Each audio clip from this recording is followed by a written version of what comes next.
เป็นมาส่งของเนาะมาอย่างเนาะครับโอ้มาส่งของบ่เอาใหญ่เจ้าสั่งอีหยังสั่งกระเป๋าสั่งกระเป๋าเท่าไรฮะน่ะ239 บาท239 บาทโอ้เอาคือไปเอาเงินมาจ่ายกับเจ้าฮะน่ะมันมาเก็บปลายทางแล้วก็จะพยายามต้องปลายทางแม่ฮะเก็บปลายทางโอ้เจ้าคือดีแต่พี่อาใจเจ้าแม่โอ้ปลายทางปลายทางมันเนาะเป็นเสื้อเงินไม่ดีเนาะพ่อใหญ่เป็นเงินเราพี่น้องดีเนาะอันเมียสั่งผัวใจผู้ขานะต้องสั่งอีกกระตึ้งใจอีกโอ้ยหาได้แบบนี้หาพี่ใหญ่คน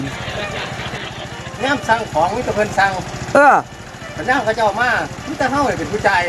โอ้เจ้าคือดีแต่พี่ใหญ่เท่าไหร่ล่ะฮะน่ะคือว่า200แล้วกันโอ้239 บาทเอ้าคือว่า200อยู่เนี่ย239เลยเนาะ239อ้าวเบิ่งโลดเอาพี่ใหญ่เบิ่งพี่ใหญ่ก่อย